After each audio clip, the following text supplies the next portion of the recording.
Okay, hello everyone. Thank you for joining us today. We've had a fantastic turn. I think this is definitely a topic that people are really interested in. So my name's Sean Fallon. I'm the senior resources consultant with Bookery. We're based in Melbourne, and we've been working with Clarity for quite a long time now. I think I was going to say 15 years, which 24, at least 24 years. 24 years, yeah. No, I had a feeling I was going to be selling it. Clarity have been developing digital resources to help teachers and libraries improve their English for over 20 years. And they provide tools to support reading and writing, grammar, listening, speaking. And one of the reasons that they're very effective, especially in a public library setting, is that they're built for mobiles and tablets, and they're remarkably easy to use. But obviously you didn't come here to hear me talk about all this stuff, so I will, without further ado, pass you on to the good folks at Clarity English. Thank you. Okay, thank you very much for coming and for visiting us virtually, at least in our office here in Hong Kong. Okay, let me start with a question. So as librarians, how comfortable do you feel in recommending digital resources to your library users, especially people who come into the office looking for ESL materials? So today we're going to try to unpick that question and look at different aspects of it. So we're all, I would guess, library users ourselves. And it's often our own behaviours that can start us thinking about what works and what doesn't work for the library users that we are serving. So my personal insight into this, into the difference between print and digital, started something like this. So most evenings when I go home after work, I have a bit of a rest before dinner, lie down on the sofa and read the South China Morning Post, which is our local Hong Kong newspaper, on my phone. And most Saturday lunchtimes, my wife and I like to sit down with the FT Weekend paper edition, perhaps a tin of beer. So why do I like to read one in digital format and the other in print? I mean, after all, they're both newspapers. So is it the time of day? Perhaps it's a sense of occasion on a Saturday. Perhaps it's the time of the week. Is it the company? I mean, I've never really thought about it. It just happened. And it's probably the same for you. You do some things online, some things on paper, but you've never really considered the rationale for your choice. This is often the way, isn't it? We drift into using digital products without really taking a step back and looking at the advantages and disadvantages. When is digital better? When is print better? So when is print better? When is digital better? So in our current environment, let's not have one of those horrible corona pictures. This is a much nicer representation, I think. It's easy in our current environment to think that we're making digital resources available because there's no alternative right now. But that's rather a negative approach. That's the kind of, you can have any color as long as it's black approach. So where appropriate, we should be framing digital options as a great choice. But to do that, we need to understand the strengths and weaknesses of digital. Now, there's a very simple yet fabulous professional development session, which I've run several times. It's quite old. It was from a 1998 book by Pete Sharma called CD-ROM, A Teacher's Handbook. But it's just as, it's published in 1998, so it's more than 20 years old, but it's just as relevant today. It's one of these pros and cons activities which always seem to work well. So you simply draw a grid like this, and on one side you have roll of print, and on the other side you have roll of digital. And then when you're doing this in the kind of traditional session, you just split into pairs, kind of go for it. And you always get, every time you do this activity, you get something surprising that somebody's thought of that has never occurred to you before.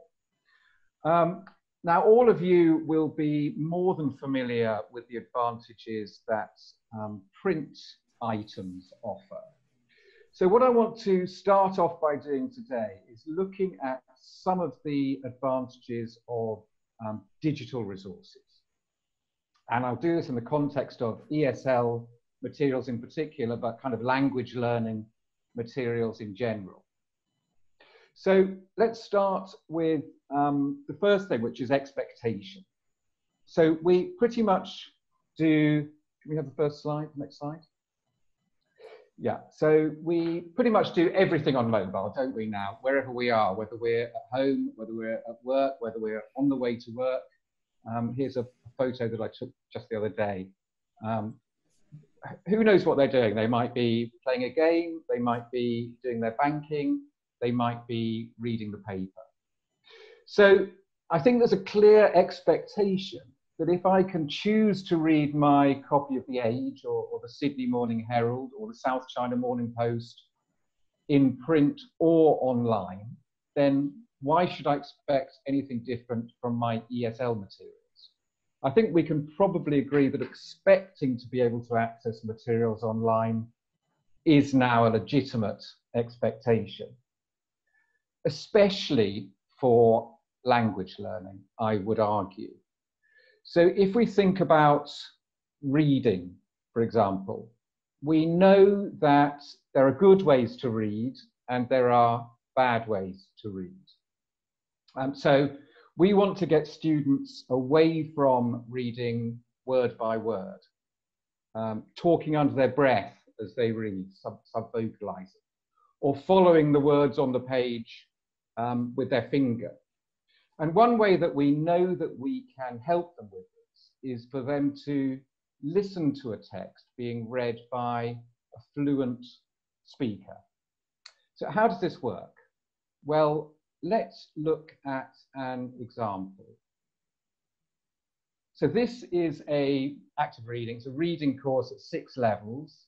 I'm going to jump straight into the pre-intermediate level and into Unit 6, this unit called Struck by Lightning, and it's the reading skill that we're helping with here is prefixes and suffixes.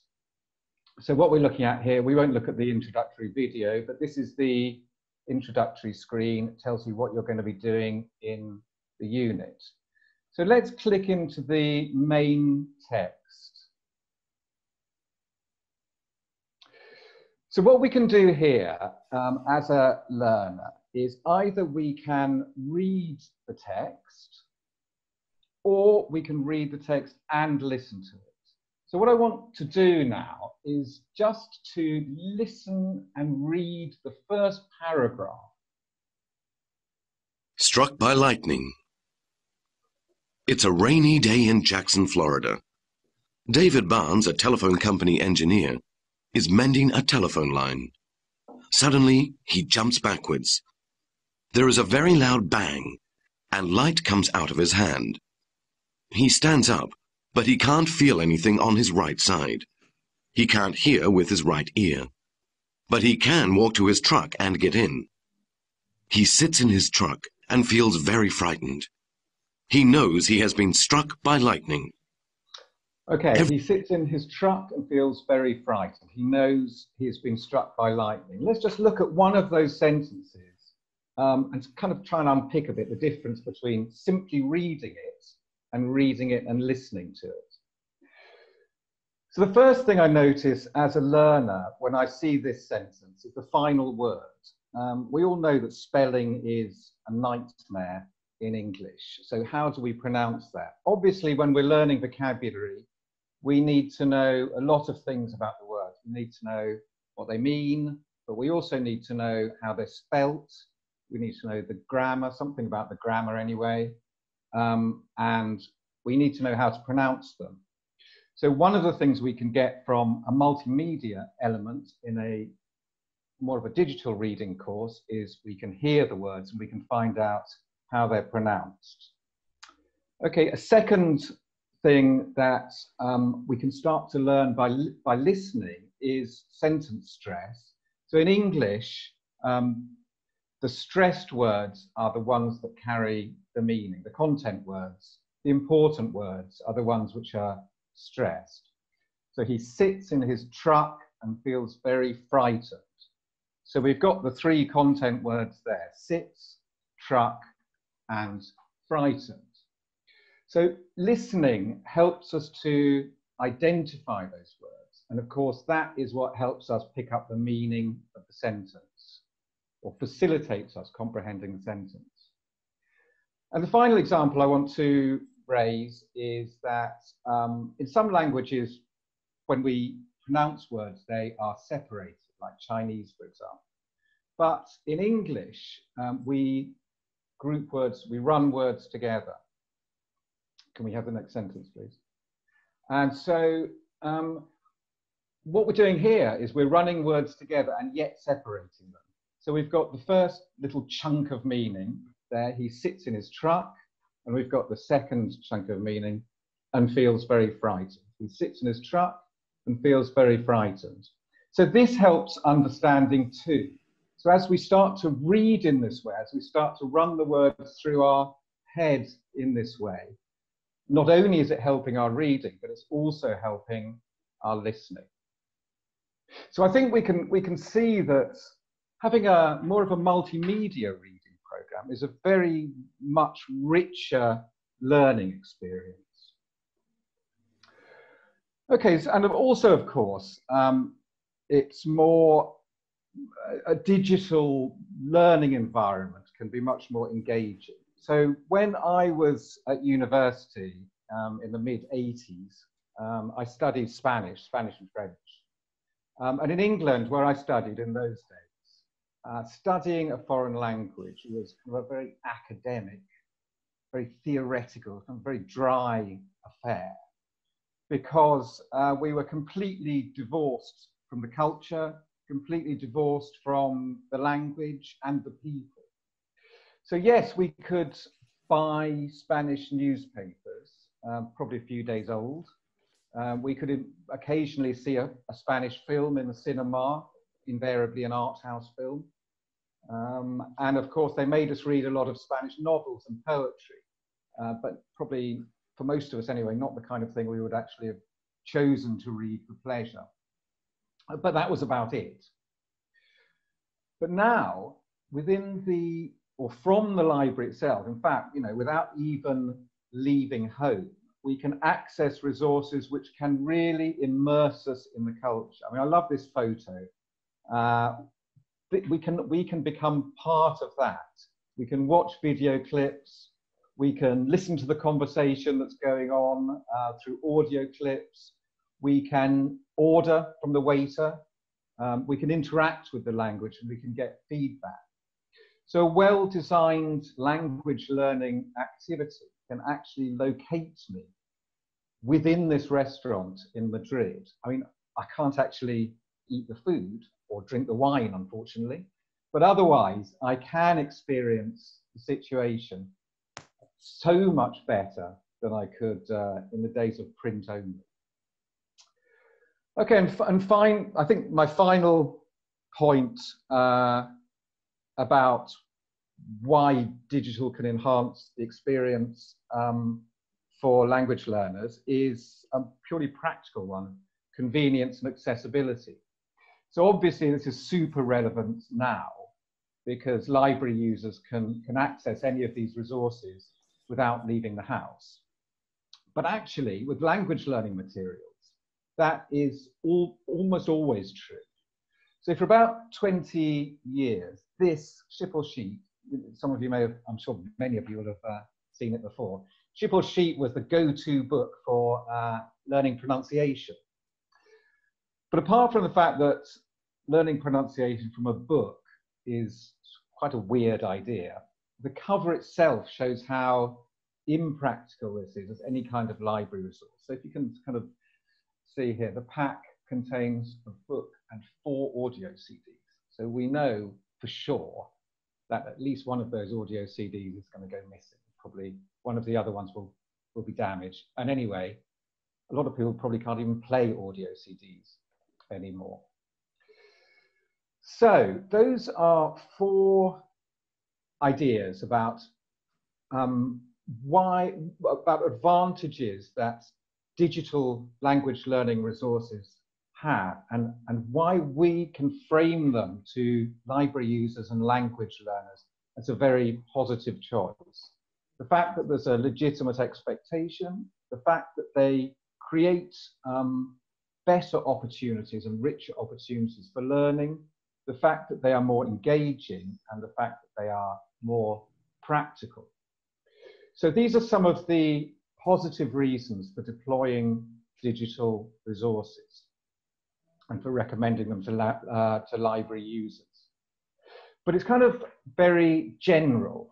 And just because a resource is immersive, for example, and it may be a great resource, that doesn't necessarily mean that it's going to fit in with the needs of the people in your learning community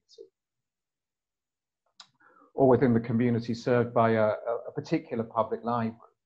So the next step is to think about how we can bring some real rigor into evaluating specific online programs.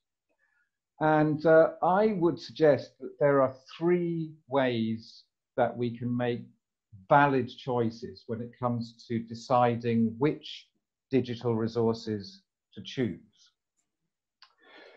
So let's put this into context. And let's say that I'm considering active reading, the program that we glanced at earlier, the Lightning program. So the first thing I'm going to say is, well, I'm not necessarily an ESL specialist. So although it looks perfectly fine to me, how do I actually know whether this is going to help my ESL community or not? How can I make a reasoned, defensible decision that goes beyond my subjective view of it? So Adrian, can you help us with that? I'd love to, Andrew, because I'm going to tell you about a project that was launched in 1999 and ran for about 10 years called ESOL Skills for Life. And they interviewed 10,000 people and came up with a range of skills that people needed, non-native speakers of English needed to be able to succeed in work and life. At the time, they were described as settled minority communities, refugees, and asylum seekers. These skills were mapped across 6 different levels. So let's have a look at one of the documents that was an outcome of the project. Now, this is the document for reading at level 2 of 6. Now, if you're familiar with the CEFR scale, this is A2, the second level. And we can see on the document that one of the skills is to be able to locate information in written exercise material. And then that is broken down again. And one of those sub-skills is to be able to obtain information from short, everyday texts. That is then broken down again and labeled as scanning. Now, so this gives us a real research skill at this level that our ESOL learners are going to need. So now if we go and have a look at the active reading document that Andrew's interested in, this is the syllabus. This is the elementary level, and it shows that one of the reading focuses, one of the skills is scanning. And the text types it's going to use are an email inbox, a food label, and a bank statement. Clearly all short, everyday texts. So it looks like the resource is matching against the research. So that's looking good. Now let's have a look at the program and see how it fits in. So first of all, let's have a look at the first thing we see, which is a video introduction. So if we can play this, will you please? Your friend Lionel is having a party, but you can't remember when the party is. You know that he wrote the date down in an email. You open your email inbox to try to find the email. How do you look for the information?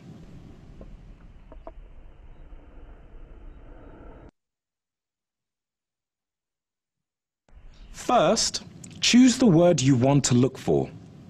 The email is from Lionel, so let's choose Lionel. Second, choose the place to search.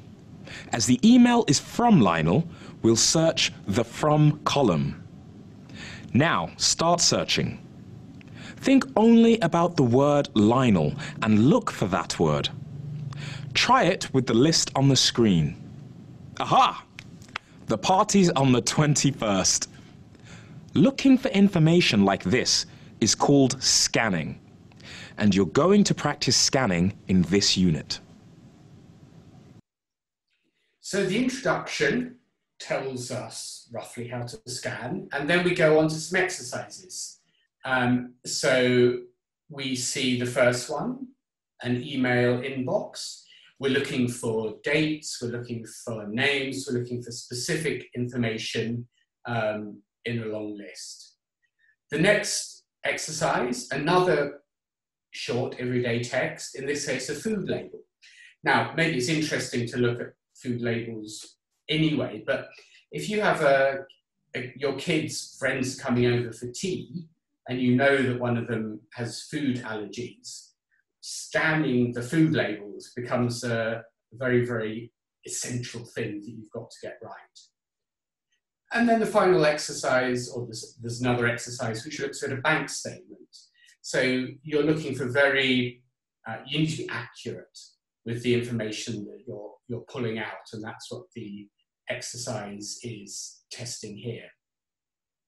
So we can see that in this program, we've had instructions, video instructions telling us how to scan, and we've practiced it in various different types of information texts.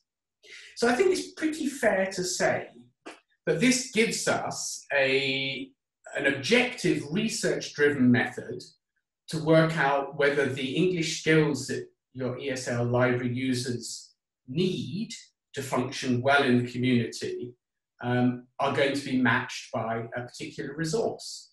Now, if you're not an ESL specialist, finding this kind of research, you probably need some help, and that's what publishers like us and suppliers like Bookery should be able to help with.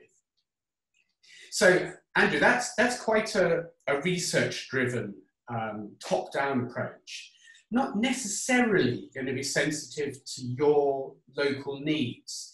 So we could balance that with a bottom-up approach and this is something that's been done in a couple of overseas libraries that we work with. So first of all, let's nip over to Canada, to Ottawa, and like all libraries, they spend a lot of time looking at the search logs coming from the website. What are people searching? What are they looking for at the moment? What resources do we need to provide? And they started looking at them through a slightly different lens, looking at them as language-related terms. So an ESL learner isn't necessarily going to type in Learn English as what they're looking for, even if it is a higher level goal. They'll be more specific pronunciation terms or study skills for listening to lectures in English, or even sort of WhatsApp, learning to read WhatsApp messages. And so you need to be able to identify the meta-language, look at the search terms through a language-related lens. And that gives you quite a different picture coming out of your log analysis. Again, something that we can help with. And then Wales in the UK. Now, Cardiff Public Library is surrounded by small language schools which serve the community. And so the librarians started talking to those schools to find out what they needed in order to help their customers. And I guess in an Australian context, that might be a migration unit, perhaps even in the same council building. And so when you can talk to them, to the language support unit, you find out a very local perspective on the language learning needs. And of course, that unit is then likely to be a champion of any resources that you do adopt. So that's pretty well as well. So do those ideas persuade you at all, Andrew? Yes, yes, thanks, Adrian. So you've decided to, based on both the research-driven kind of top-down research and the more local research that you've done, you've decided to focus in on two or three particular resources. So how do you make sure those resources then reach the people that they're intended for? So I want to look at briefly at three different things. One is building awareness for library users. The second one is building awareness for librarians, which is obviously equally important. And the third one, I'm going to hand back to you, Adrian, to talk briefly about identifying more specific needs within the community. So I'm not going to talk about all the obvious stuff about, locating where you locate a resource on the website and how that correlates with usage. I think everyone is familiar with that. But I would like to say a word or two about the power of video, because I think that video and other media is a great way of helping a user to decide whether a resource is for them or not. And I'm not talking about kind of, in-your-face promotional videos. Ideally, it's something that should be taken from the resource itself. Now, I am a huge fan of Audible.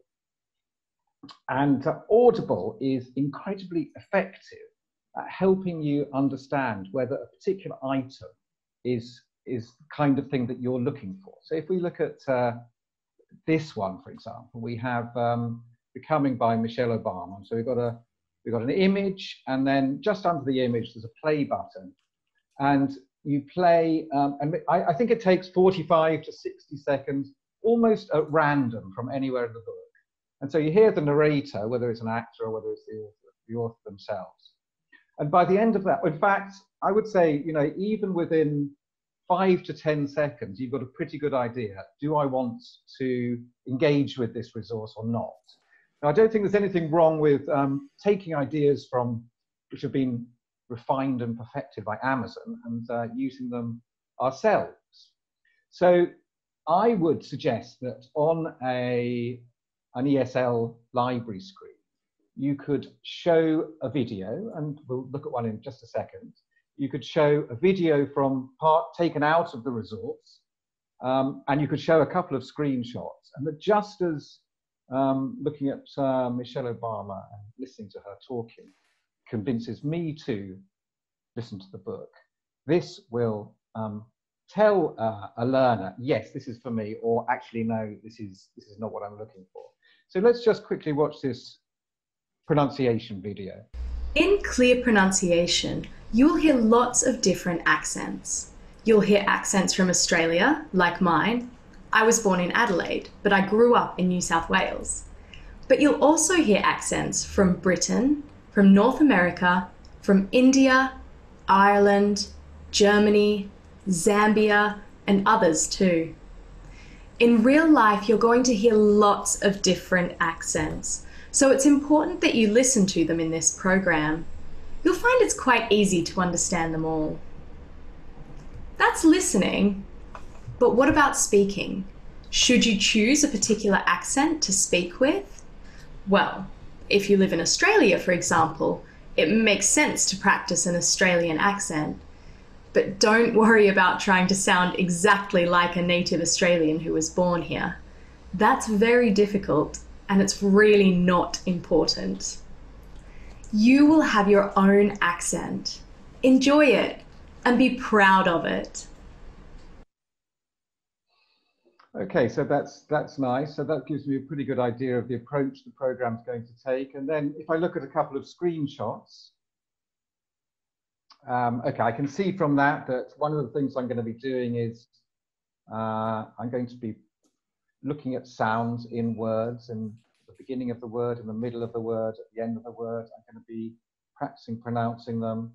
And then I'm going to be practicing these sounds in real life, sounds in action, real life contexts, in this case in a recipe. That gives me enough information as a learner interested in improving my pronunciation to decide whether I want to go forward with it or not. So that is one way of making learners aware of what's available. But what about librarians? It's obviously equally important to help librarians feel confident about recommending something. And to feel confident, you need to have a reasonably good idea of what's in it. So what this is on the screen is, this is from our website, and it's a kind of little worksheet activity that's fairly quick and easy to do. You download the worksheet, and then ideally with a colleague, you fill it in by going through the program. You can, of course, you can design these yourselves for any of the resources that you've got. The problem about digital resources is that you can't pick up a copy and flick through it. It's a little bit more complex than that. And that's why you have to put a little bit more effort into getting to know them. So these worksheets are designed so that they give both an overview of the contents and ensure that you know how it works and how to navigate to different parts of it, how to get marking, how to see feedback, the whole functionality. So when someone comes up to your desk and says, look, I need help in reading job adverts on the internet, you can say, okay, that's covered in this reading program. This is how you access it, and this is how it works. So that's kind of balancing the importance of awareness for learners, but also awareness for librarians. And Adrian, you talked earlier about catering to the needs of individual learners. Well, yes, so let me ask everybody a question. I'm going to give you just a couple of seconds to think about it. Think of one person who's visited your library, and what's their real underlying motive for learning English?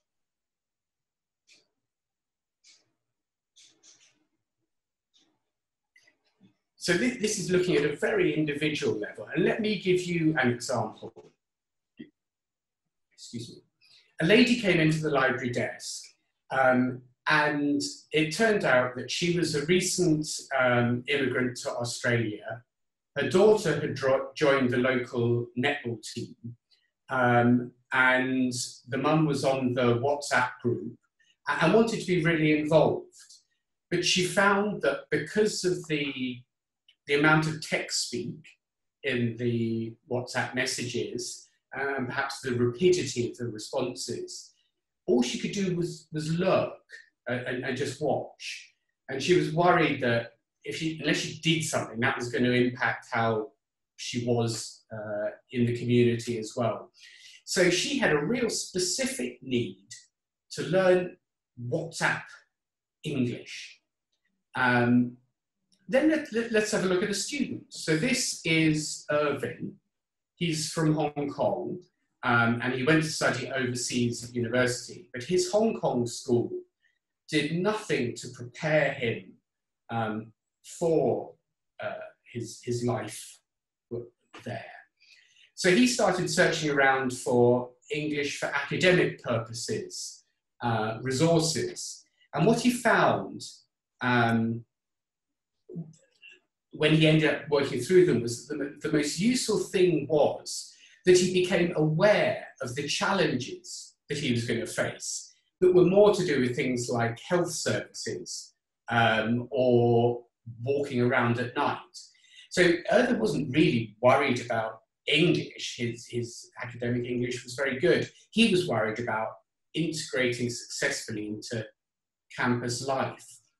So some of these motivations that individuals have, and of course, although it is one person's motivation, it's bound to apply to lots of people.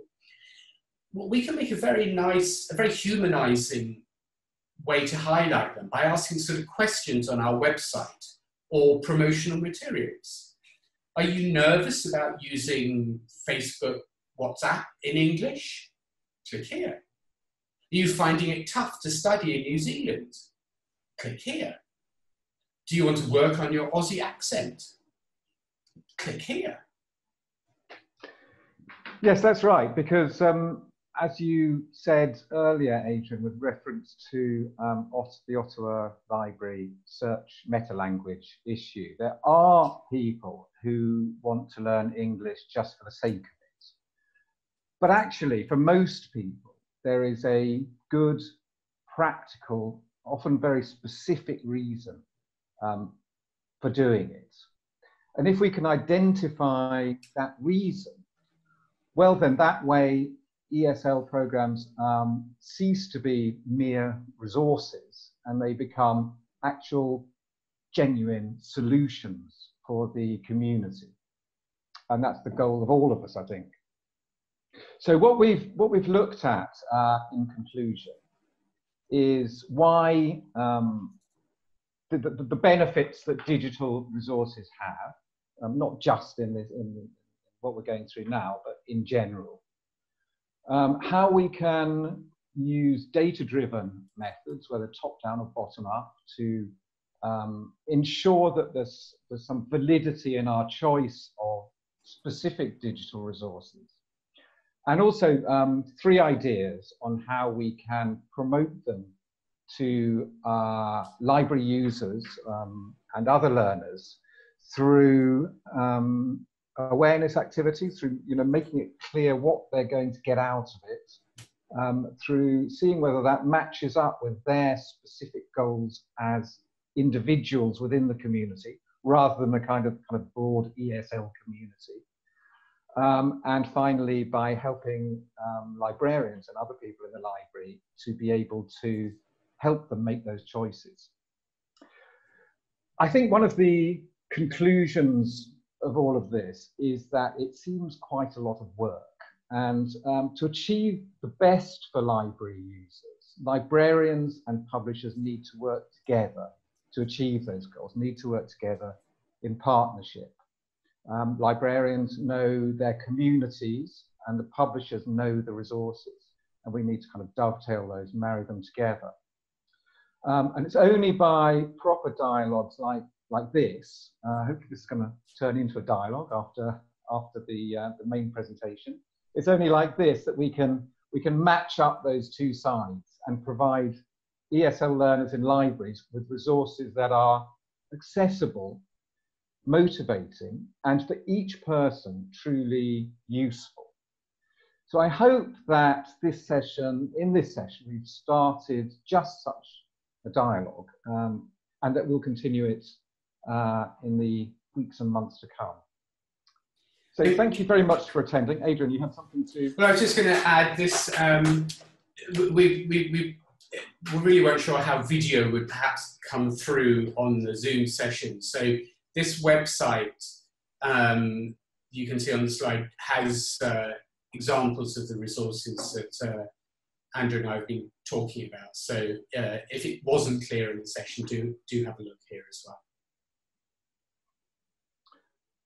Great, and so Adrian and my emails are on there as well, so feel free to contact us, also Bookery, of course, and we also do, we also kind of like to keep updates going through LinkedIn, so if you'd like to connect on LinkedIn, that would also be fantastic. So I'll hand over to Sean now for questions. Moderate the questions.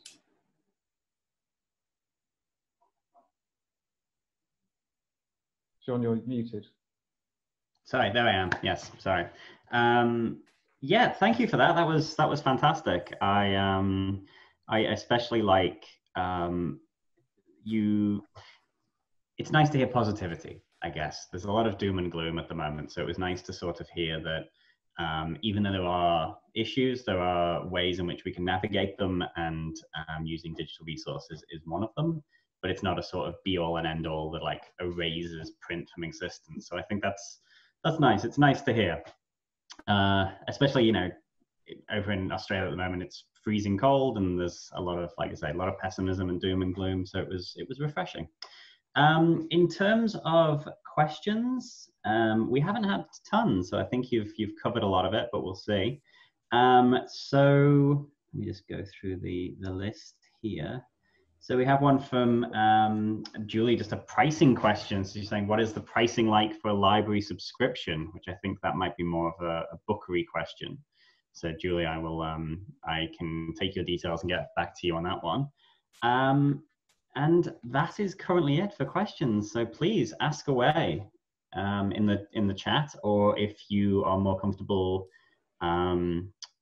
being on camera and speaking about it, obviously you can just, I think there's a raise your hand function you can click, and we can bring you up. But there's some nice ideas from the question that we were looking at about library, what real English need library users have. It's so much about, you know, how do I read a page of a website, or things like that. So these are the resources that you can find. Okay, here's a question. So here we go, the sun's come in now. Would library patrons require to create a personal account and go through the different levels?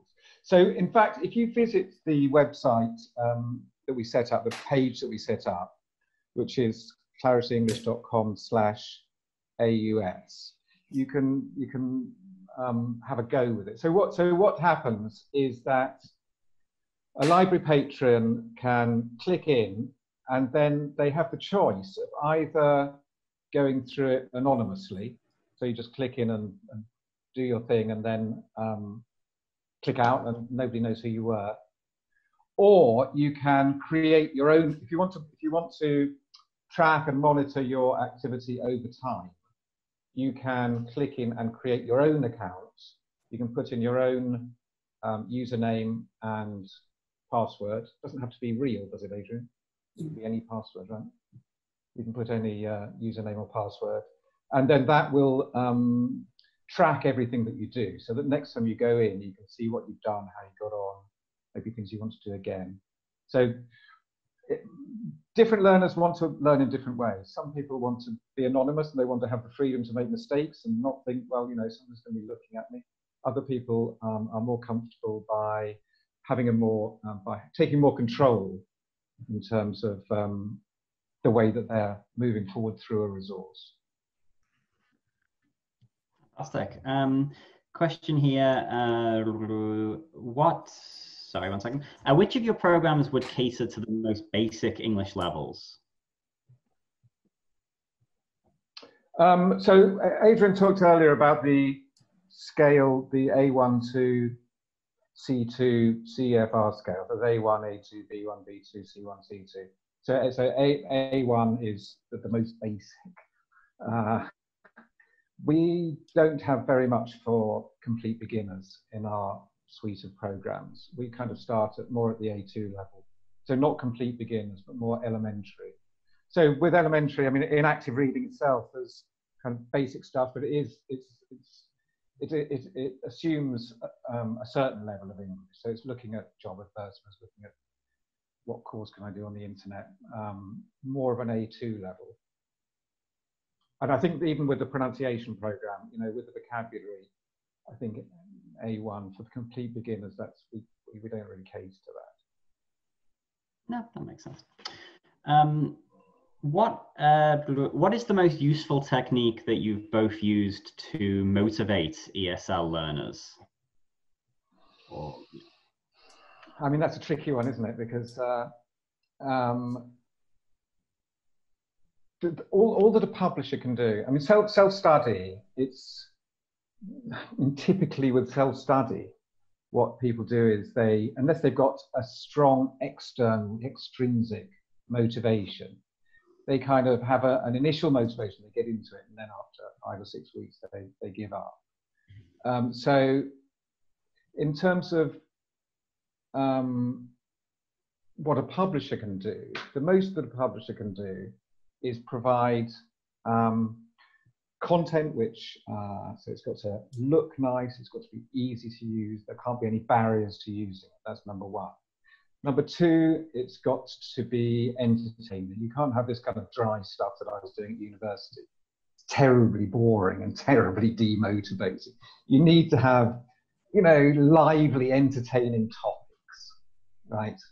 The third one is, you know, you can do some sort of gamification in the sense that people can see how they're progressing.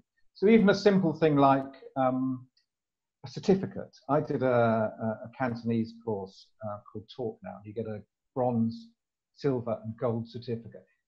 It means nothing, and yet it is motivating. And finally, of course, it must match what they actually want to learn. Because it can be all of those good things, but actually if it's not doing anything for you, in practical terms, then for most people, there's a limit to how long you're going to go on doing it. Excellent. So somebody here said, does the resource support smartphones and iPads? Adrian, do you want what devices does it support? Well, pretty much everything, including your fridge, if you're that sophisticated. It works in a browser. It's HTML5, so pretty much any browser on the phone, iPad, computer. You don't need to download anything from Apple or Google. It just runs in the browsers with audio and video. Fantastic. And there are some libraries, probably less public libraries, more like university libraries, who will have some kind of learner management system, Moodle or something like that, and all the content can integrate into that, so that people don't end up needing to sign in twice, that any progress can be tracked back into the learner management system. Awesome. In the programs, are there examples of how to complete, so it says how to complete government online forms, e.g. passport renewals, visa applications, police checks, things like that? Doesn't get quite that specific. There's a program called Practical Writing. So it helps you with official letters. So let's say you've got to write to the immigration department about something. You've got to write to, you've got to provide a lawyer's letter, or a letter to the lawyer, or a letter to the police, or something like that. So it helps you with how to write a formal letter, how to lay it out, the language you need to use. But it doesn't help you with filling in specific forms. But I guess that's sort of like seeing it, seeing the kind of questions and learning, like you say, the meta language of how to do that it's fairly. Well, yes. I mean, it would help. I mean, the kind of I suppose you don't really. Probably most people don't need too much help in filling in the name and address and so on. But with the open question, like why are you changing jobs, or what is your reason for staying in Australia or New Zealand or whatever? Then so that would provide you with the formal language that you need, and so on. Fantastic. Okay, let me see what else we've got here. Motivation. Yeah, you've done that with personal accounts. Yeah, I think we've covered them all there, unless I'm missing any as I'm scanning through. Sean, there's someone at the bottom said they're expecting a personal demonstration. Yes. How could they? So actually, I was gonna talk about that in my wrap up. So in terms of demonstrations and trials and things like that, what is sort of, from your point of view, the best way to get to grips with this program, or I'll learn about it, I guess, would be my question. So would it be a trial? Would it be a demonstration? Like, which would be the best way? I think the first step is probably to look at the demo on the site. So in fact, we put the full programs up on that page, so you can have a look at that. Otherwise, I think either the folks at Bookery or us at Clarity are more than happy to give a demonstration. And then if you want to take it further and you actually do want to, I mean, a trial can be, you know, it can be quite a sort of headache, because you feel that you've got to try it out with a certain number of people, and there's no reason why you shouldn't do that. But sometimes it's easier to send a few students to, or a few library members to a website, ask them to have a look and do it on a more informal basis. Certainly, I think, Sean, you're the person to contact for all of that, isn't it? Oh, yes, definitely. So, I mean, we'll make sure after this that everyone who's attended will get those links. But also, I mean, people learn in different ways. Like, you know, I see some people just like to take a trial and just do it by themselves, or some people like to be talked through a demo and things like that. So, you know, definitely, if you're watching this and you do want to have the demonstration but go through it with a Bookery person, please get in touch, and we can always set up a Zoom like this. It's nice and easy. I'll probably be in this exact room. But yeah, all good. So I don't think we have any more questions, but obviously if anyone doesn't have any further questions, feel free to email us and we can answer them. The link to the video of this will be up on our site in a few days once we've got it all sorted out. But yeah, anything else from Clarity before we wrap up? No, it's great to be here. Yeah, thanks all. Yep, thank you everyone for attending, and yeah, we'll be doing something, I'm sure we'll be doing something like this very soon again. And yeah, thank you for your time, the Clarity English team, and I'll speak to you all soon. Great. Cheerio. Bye.